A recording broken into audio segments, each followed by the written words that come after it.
नमस्कार, मी डॉक्टर शिवारी वाघ, संचालक aspire education institute, Chhatrapati Sambhajinagar.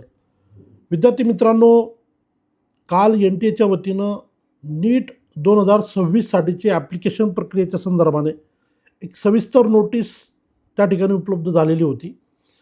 या नोटीसच्या संदर्भाने आपण कालही एक व्हिडिओ पोस्ट केलेला होता, परंतु त्या ठिकाणी मी गावाकडे असल्यामुळं डिटेलमध्ये माहिती तुम्हाला त्या ठिकाणी देता आलेली नव्हती. परंतु या व्हिडिओच्या माध्यमातून ही जी नोटीस आहे यातल्या सगळ्या मुद्द्यांना आपण या ठिकाणी कव्हर करणार आहोत आणि ओव्हरऑल बाकी जे काय डिटेल्स असतात एक्झामच्या संदर्भानं ते सुद्धा याच्यामध्ये कव्हर होतील. त्यामुळं जे विद्यार्थी 12th ॲपियर आहेत किंवा नीट रिपीटर्स आहेत अशा मुलांनी हा व्हिडिओ जरूर बघावा. अगदी 5 ते 6 मिनटामध्ये आपण सगळ्या बाबी या ठिकाणी कव्हर करायचा प्रयत्न करणार आहे. त्यामुळे व्हिडिओ शेवटपर्यंत पहा आणि गरजूंना नक्की शेअर करा. सगळ्यात पहिले या ठिकाणी आपल्याला पाहायला मिळेल UG medical education in all medical institutions. The NEET UG 2026 score and merit list will be apply for admission to BDS अँड BVSC. याशिवाय BAMS, BUMS, BSMS, याशिवाय BHMS आणि MBBS तर ऑब्वियसली आहेच. याशिवाय ऑल इंडिया लेवलला जे BSc नर्सिंगचे ॲडमिशन्स होतात तेही या नीटच्या स्कोरवर होतील. म्हणजे जवळजवळ MBBS, BDS, BAMS, BHMS, BUMS, BPTH, BSc nursing असे ऑलमोस्ट 10 ते 11 कोर्सेस जे आहेत तर या नीट एक्झामच्या माध्यमातून कव्हर होतील. यापैकी कुठल्याही क्षेत्रात आपल्याला करिअर करायचं असेल, कुठल्याही कोर्सला प्रवेश घ्यायचा असेल तर आपल्याला नीट परीक्षा देणं बंधनकारक राहणार आहे आणि त्यामुळं आपल्याला या परीक्षेसाठी अर्ज केला पाहिजे. कोण अर्ज करू शकतं? असे विद्यार्थी की ज्यांचा 12वी सायन्समध्ये फिजिक्स, केमिस्ट्री, बायोलॉजी हा ग्रुप आहे किंवा रिपीटर्स आहेत असे मुलं नीट 2026चा ॲप्लिकेशन फॉर्म त्या ठिकाणी भरू शकतील. ॲप्लिकेशन फॉर्म भरत असताना जे काय डेट्स आहेत त्या अतिशय इम्पॉर्टंट आहेत. तत्पूर्वी 13 लँग्वेजमध्ये आपल्याला ही परीक्षा देता येते. त्याच्यामध्ये आसामी आहे, बंगाली आहे, इंग्लिश, गुजराती, हिंदी, कन्नडा, मल्याळम, मराठी, ओडिया, पंजाबी, तमिळ, तेलुगू आणि उर्दू एवढ्या सगळ्या लँग्वेजमध्ये परीक्षा तुम्हाला देता येते कुठल्याही एका लँग्वेजमध्ये. परंतु विशेषतः महाराष्ट्रामध्ये आपले व्हिडिओ पाहिले जातात, त्यामुळे महाराष्ट्राच्या विद्यार्थ्यांना मी आवर्जून सांगेल की आपण इंग्लिश हा ऑप्शन सिलेक्ट केला पाहिजे. कारण 11th-12thमधलं जे काही शिक्षण आपण घेतो किंवा क्लासेस लावून जे आपण प्रिपरेशन करतो परीक्षेचं त्या ठिकाणी आपण इंग्लिशमध्ये सगळं कोचिंग घेत असतो. सगळ्या सराव परीक्षा आपण इंग्लिशमध्येच देत असतो. त्यामुळं इंग्लिश हे पेपरचं मीडियम किंवा परीक्षेचं माध्यम आपण निवडावं. बऱ्याचदा मुलं म्हणतात की मराठी निवडलं तर मराठीत पण प्रश्न येईल आणि मग इंग्लिशमध्ये पण येईल, मग थोडंसं समजायला बरं पडेल आणि त्या माध्यमातून मग परीक्षेला आपल्याला सोपं होईल. परंतु असं करू नका. कारण मराठीमधले शब्द आणि त्यालाच सिमिलर शब्द जे इंग्लिशमध्ये वापरले जातात याच्यात बऱ्याचदा आपल्याला ज्ञान कमी पडतं. कारण मराठीमध्ये आपण कधीही वापर केलेला नसतात शब्दांचा. त्यामुळं इंग्लिश हे माध्यम आपण निवडावं. 2 लँग्वेजमध्ये आपण जर मराठी निवडलं आणि मराठी प्लस इंग्लिशमध्ये पेपर आला तर आपण मराठी क्वेश्चन वाचणार, सेम क्वेश्चन आपण इंग्लिशमध्ये वाचणार आणि परीक्षेमध्ये मग आपला त्या ठिकाणी भरपूर वेळ जाऊ शकतो आणि आपलं अननेसेसरी नुकसान होऊ शकतं. त्यामुळे इंग्लिश हे माध्यम आपण त्या ठिकाणी निवडावं हा एक महत्त्वाचा सल्ला. त्यानंतर डेटच्या बाबतीत जर बोलायचं झालं तर आपल्याला या ठिकाणी पाहायला मिळेल 8 फेब्रुवारीपासून म्हणजे कालपासून ही परीक्षेसाठीची अर्ज प्रक्रिया सुरू झाली आहे आणि 8 मार्च रजिस्ट्रेशनची अंतिम तारीख असेल. यावेळेस करेक्शन विंडोचं सुद्धा शेड्यूल याच्यामध्ये उपलब्ध आहे. 10 मार्चपासून 12 मार्चपर्यंत जर काही चूक झालेली असेल तर ते करेक्शन करण्याच्या संदर्भाने या ठिकाणी आपल्याला त्याचं डेटसुद्धा या ठिकाणी उपलब्ध आहेत. फीस किती भरायची आहे तर साधारण जनरल कॅटेगरी असेल तर 1700 रुपये फीस आहे. जनरल EWS आणि OBC NCLला 1600 रुपये फीस असेल. SC ST PWD आणि थर्ड जेंडर कॅटेगरीसाठी 1000 रुपये फीस असेल.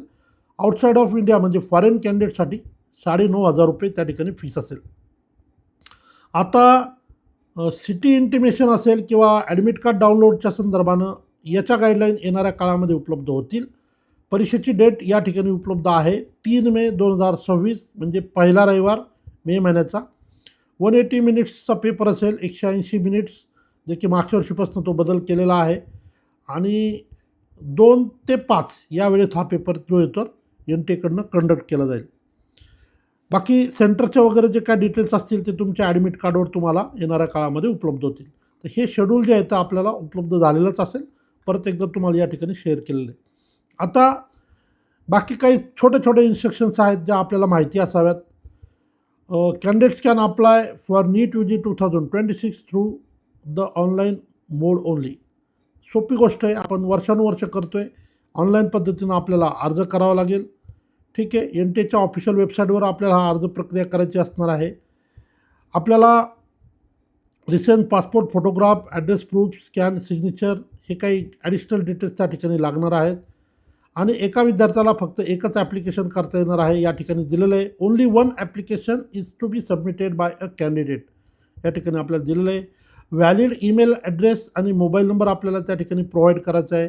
NTAच्या ॲप्लिकेशन फॉर्ममध्ये बऱ्याचदा आपला ॲड्रेस वगैरे मागितला जातो, परंतु आपल्या पोस्टल ॲड्रेसवर कुठलंही कम्युनिकेशन कधीही होत नाही. जे काय आपल्याला गाईडलाईन, इन्स्ट्रक्शन, सूचना ज्या येतात NTAकडनं त्या आपल्या मेलवर येतात किंवा आपल्या ऑफिशियल मोबाईल नंबर जो रजिस्टर्ड केला आपण त्यावर येतात. त्यामुळे आपला व्हॅलिड ईमेल ID आणि व्हॅलिड मोबाईल नंबर जो येतो त्या ठिकाणी आपल्याला मेन्शन करायचा असतो.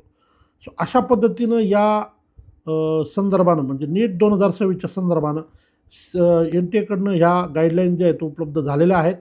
जे विद्यार्थी आता 12th ॲपियर असतील अशा मुलांनी आणि जे रिपीटर्स असतील अशा मुलांनी आपली ॲप्लिकेशन प्रक्रिया लवकरात लवकर पूर्ण करावी.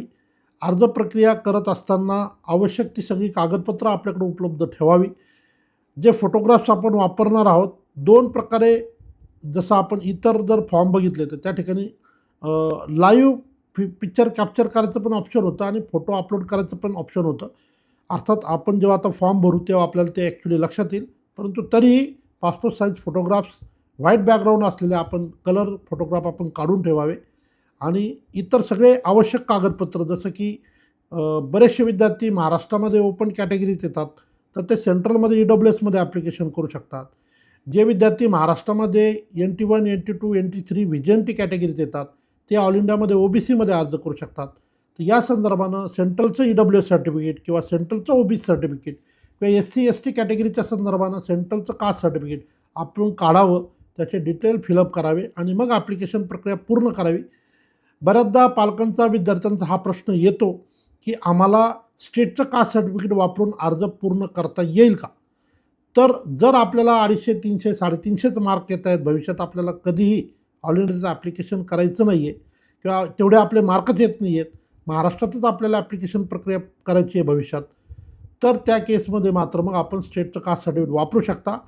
परंतु ज्या मुलांना हायर साईडला मार्क्स पडतात, अतिशय चांगले गुण त्यांना मिळतात, त्यांनी कुठलीही रिस्क न घेता सेंट्रलचं जे काय कुठल्या कॅटेगरीत येत असाल तर ते डॉक्युमेंट उपलब्ध करूनच अर्ज प्रक्रिया पूर्ण करावी, हा एक महत्त्वाचा सल्ला तुम्हाला या ठिकाणी देतो. आणि या ॲप्लिकेशन संदर्भामध्ये जर कुणालाही आपल्याला अर्ज प्रक्रियेसाठी हेल्प घ्यायची असेल तर तुम्ही आमच्या ॲस्पायर एज्युकेशन इन्स्टिट्यूटच्या ऑफिसला नक्की व्हिजिट करू शकता. ऑफिसचा ॲड्रेस मी आपल्याला या व्हिडिओच्या डिस्क्रिप्शनमध्ये तुम्हाला उपलब्ध करून देतो. या ठिकाणी थांबतो. धन्यवाद.